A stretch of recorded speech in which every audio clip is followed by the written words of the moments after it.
The very basic definition of supply chain management is the controlling and management of the inflows and outflows of goods and services, which includes all processes that transform raw materials into finished products. A supply chain is a network of individual functions within an organization that begins with the development of a strategic plan and ends with the delivery of a product or service. Different functional components of a supply chain are demand planning, supply management and procurement, inventory management, warehousing operations, manufacturing and service operations, transportation operations and planning, customer service operation. We will learn about all of them at a later stage, but now we only see what the supply chain is. A supply chain consists of all parties directly or indirectly in fulfilling a customer request. The supply chain includes not only the manufacturer and suppliers but also transporters, warehouses, retailers, and even customers themselves. Within each organization, such as manufacturer, the supply chain includes all functions involved in receiving and filling a customer request. These functions include but are not limited to new product development, marketing, operations, distribution, finance, and customer service.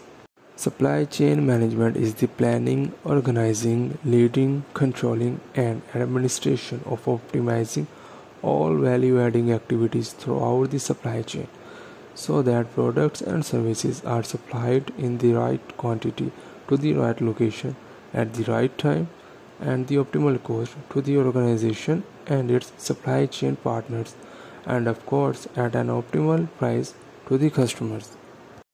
There are often levels of suppliers within a supply chain called tiers. Suppliers that sell directly to factories or main operators are referred to as Tier 1 suppliers. Suppliers that sell to Tier 1 suppliers are called to as Tier 2 suppliers. This cycle continues into Tier 3 suppliers, Tier 4 suppliers, and so on. The final customers who purchase and consume products and services are called consumers or end customers. The customer's needs and wants are the driving force behind the entire supply chain. They are the ones who create demand and ultimately pay for all the product and service functions in supply chains. Supply chains would collapse without end customers due to a lack of demand for products and services. For example, a customer may go to a Walmart store to buy laundry detergent.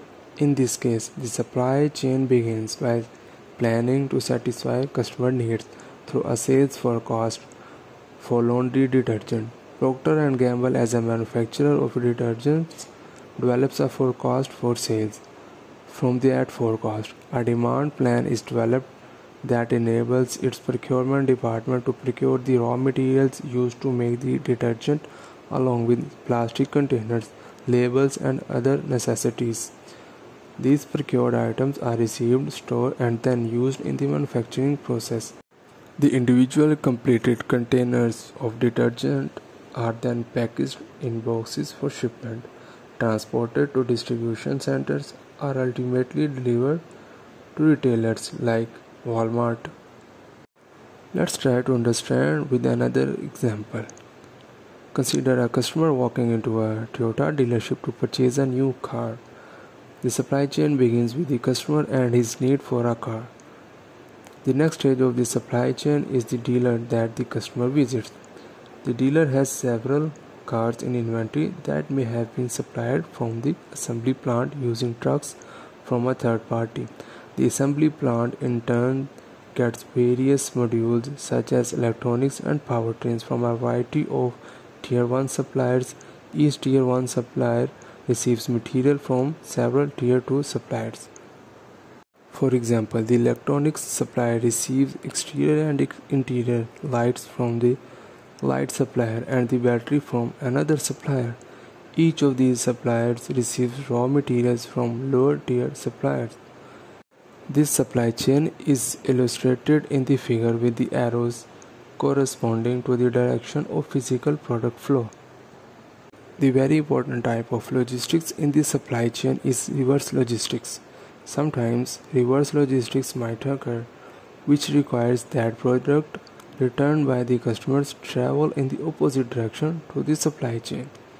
Reverse logistics is a necessary process for product returns resulting from defective products, products that require an upgrade or refurbishment, preventive maintenance, or even product recalls stemming from safety or environmental concerns. Typically, customers will interact with the customer service department to determine the nature of a problem, and customer service personnel will issue a return material authorization along with shipping instructions and other details. Thanks for watching and stay tuned for more videos.